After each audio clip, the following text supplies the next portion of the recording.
Perlawanan kelayakan Piala Dunia tapi tak ada VAR, babe.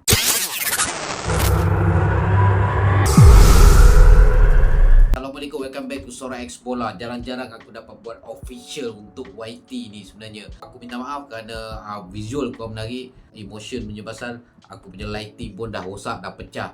So inilah apa yang ada. Okey, sebelum korang menonton video ni sampai habis, untuk aku huraikanlah sedikit perlawanan antara Oman dan juga Harimau Malaya ni dengan kesudahan 2-0 balik tanpa ada point.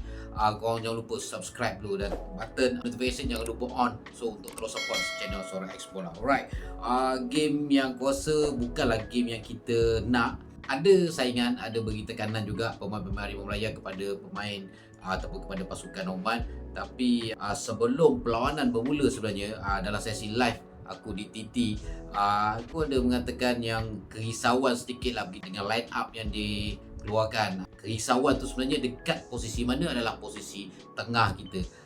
Pair di antara Brandon dengan Stuart Wilkin tu sebenarnya memang merisaukan daripada awal. So memang dijangka yang kita kelompongan juga di bahagian tengah. Akhirnya kita tewas 2-0. Bukanlah bermakna tewas ni kita nak mencari kesalahan, tetapi inilah yang berlaku dalam pasukan Harimau Malaya di bawah kendalian Coach Kipanggu ni. Di mana kita tahu Coach Kipanggu ni kedegilan dia tak fokus serangan dia daripada tengah sebenarnya. Memang dia banyak fokus kepada bahagian flanker kita. Tetapi pada malam jumpa Oman ni kita nampak flanker kita tak ada banyak ruang, tak berfungsi, oleh kerana juga kurangnya kreativiti daripada pemain tengah kita. Tak ada antara lolos, terupas ataupun kilepas yang kita banyak sembangkan, banyak kita ceritakan, banyak kita kritik sebenarnya dalam beberapa perlawanan sebelum ni. Bukan bermakna Malaysia tewas ni tak melawan langsung, ada secara realistik je lah. Prediction ramai mengatakan kita nak hanya 1 point. Itu aku rasa cukup logik di akal ataupun realistik 1 point. Kita bukan nak kemenangan. Kalau kita boleh menang dengan Oman yang ranking ke-80 dunia ni, sebenarnya ini adalah satu bonus untuk Harimau Malaya. Tetapi kita tak mampu dapat 1 point pada separuh masa pertama. Memang nampak yang Harimau Malaya pun tak banyak buat percubaan, dan flanker kita Arif Aiman dan juga Faizal Halim juga tak banyak ruang. Itu juga hantaran-hantaran daripada pemain-pemain kita juga kurang tepat berbanding dengan pemain-pemain Oman. Dengan hantaran pendek dia cukup tepat, pantas. Walaupun kita banyak bagi tekanan apabila pemain-pemain Oman ni dapat bola, tetapi itu tak mengganggu langsung momentum pemain-pemain Oman ni untuk bergerak ke hadapan dengan hantar-hantaran pendek dia sehingga memasuki D-box dan memasuki kawasan bahaya pasukan kita. Dan kalau kita nak kira lah peluang-peluang ataupun percubaan tepat yang dilakukan pemain Oman, aku rasa melebihi 3 atau 4 biji.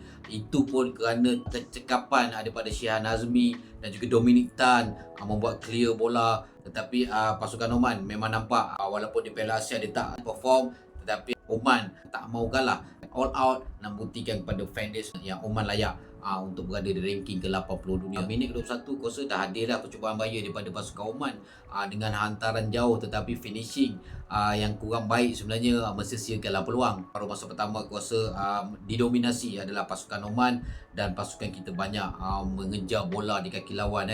Kita mudah kehilangan bola. Itu yang membuatkan Coach Kipanggu sendiri tak senang duduk lah tepi gelanggang. Dan berakhir separuh masa pertama tu dengan keputusan 0-0. Dan apabila bersambung separuh masa kedua, nampak intensity permainan tu semakin tinggi dan Oman waktu itulah berjaya menjadikan gol pertama dia dengan kesilapan daripada pemain-pemain kita. Mengecewakan juga pertahanan-pertahanan kita sewaktu jaringan pertama pasukan Oman tu, bola hantaran lintang daripada pemain Oman ni sebenarnya hanya lalu di hadapan pemain-pemain 4 atau 5 pemain-pemain Harimau Malaya, tetapi hanya semua tidak bagi tekanan, hanya tengok saja, akhirnya sampai ke kaki pemain Oman.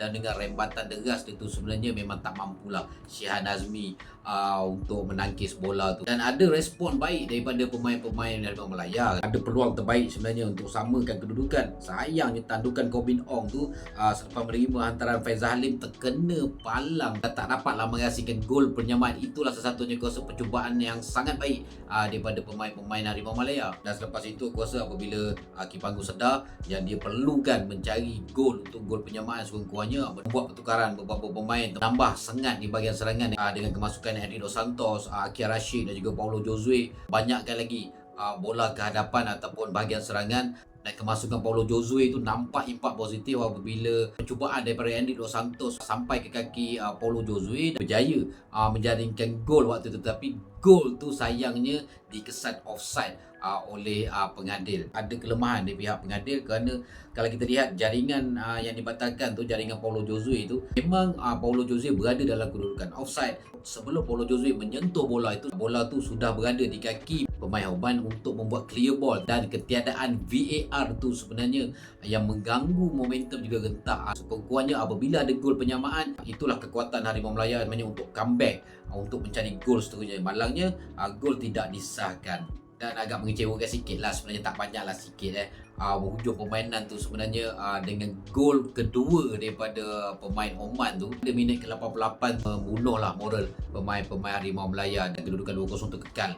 Beberapa kontroversi yang aku masukkan tadi dengan jaringan Paulo Josue dibatalkan, dan juga sebelum itu apabila Faizal Halim dalam posisi yang baik, dalam kedudukan yang baik untuk membawa bola ke dalam kotak penalti, akhirnya dikapit dua pemain Oman, dan pemain Oman ada sentuhan kat situ menjatuhkan pemain Harimau Melaya. Kalau mengikut kepada respon dan juga feedback daripada fans dan juga pengulas di Astro Arena sendiri mengatakan kalau game itu ada VAR, kemungkinan pemain Oman tu boleh dikenakan kad merah kerana dia adalah pemain terakhir yang menghalang Faizal Halim daripada dapat menjadikan gol. Malangnya tanpa VAR, pengadil daripada China tu juga sebenarnya mengesan foul tu, dikatakan game on. So kat situ juga sebenarnya moral pemain-pemain kita pun ada sedikit terganggu. Itu adalah sedikit-sedikit kontroversi ataupun faktor-faktor yang mengganggu sepanjang 95 minit perlawanan. Tapi pada aku itu sebagai alasan, dan kalau Harimau Melaya bersedia dari segi kecergasan, dari segi fokus ataupun sebagainya, aku rasa Harimau Melaya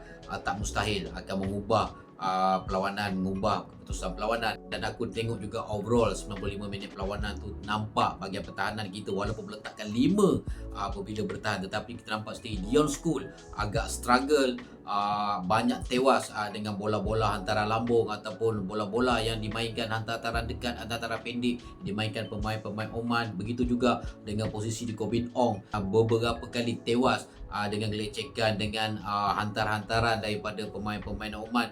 Dan kita nampak kat situ struggle atau tidak pemain-pemain kita. Mungkin juga itu faktor-faktor kecergasan yang melanda pasukan Harimau Melaya sebelum game yang kita dah katakan, dan terbuktilah dengan tanpa perlawanan kompetitif, kebanyakan pemain-pemain kita tak berapa cergas. Kita lihat hantaran-hantaran tak berapa baik, hantaran-hantaran banyak dipotong oleh pemain-pemain Oman. Sekali lagi aku nak cakap adalah kelompongan di bahagian tengah tu sebenarnya tak ada hantaran killer pass, short pass ataupun through pass daripada pemain tengah untuk kepada flanker, untuk kepada pemain serangan tengah. Itu juga sebenarnya kurangnya variasi serangan Harimau Melaya. Selain sebelum ini kita menggunakan flanker kita dengan crossing dan pemain seperti Arif Aiman, Faizal Halim daripada tepi masuk ke tengah. Perkara tu tak berlaku, hanya beberapa seketika, tapi kebanyakannya hantaran-hantaran sudah dibaca pemain-pemain Oman. Apabila flanker kita tidak berfungsi, tak dapat menggunakan sebaiknya, kita tak ada variasi daripada tengah, dan kita juga tak dapat momentum untuk menghantar bola jauh. Itu pun gagal, dan itu tandanya kelemahan-kelemahan aku rasa pemain-pemain Harimau Melaya di perlawanan ketiga dalam kelayakan Piala Dunia 2026, Piala Asia 2020. Walaupun dengan kekalahan 2-0 ni, Harimau Melaya turun tangga ketiga dalam kumpulan A ni, dan kita masih ada peluang sebenarnya berbanding dengan China Taipei yang berada tanpa menang, dan kita berkongsi mata 6 mata dengan Kyrgyzstan dan juga Oman. Apapun kita ada satu perlawanan home lagi dengan Oman, dan harapnya perlawanan home di Bukit Jalil ni tanpa ada gangguan. Dengan Padang aku dengar pun tak berapa baik, tak tahu wallahualam betul atau tidak, tetapi aku harap Padang tak mengganggu lagi, tak memberi tekanan lagi kepada pemain-pemain Harimau Melaya. Sedangkan pemain Harimau Melaya sebelum ni tanpa ada tekanan, akhirnya kita dah ada tekanan yang sangat berat sekarang ni apabila kalah dengan Oman, dan kita bermain dalam dengan Bukit Jalil, kita kembali berada dalam tekanan. Mungkin pemain-pemain Harimau Melaya ni perlukan tekanan dah biasa bermain dalam tekanan baru akan dapat momentum yang baik. Apa yang aku nampak lah dengan game-game sebelum ni, seperti di Piala Asia, 2 kekalahan tetapi akhirnya perlawanan ketiga bermain dengan keadaan tekanan yang sangat tinggi, akhirnya kita dapat momentum yang baik. Harapnya begitu dalam kelayakan Piala Dunia Piala Asia ni. Kita ada 2 lagi perlawanan home, iaitu bertemu Oman 26 bulan dan juga akan bertemu dengan China Taipei, dan kita ada satu perlawanan di away iaitu akan bertemu Kyrgyzstan. Overall memang permainan bukan permainan kita sebenarnya, bukan apa yang kita nak, tetapi sebagai rakyat Malaysia, sebagai penyokong Malaysia, sentiasa berada di belakang Harimau Melaya. Kita nak Harimau Melaya pastikan dapat 3 poin supaya agak reda sikit tekanan, dan juga kita mengharapkan juga. So itu saja untuk Sorak X Bola. Assalamualaikum, bye bye.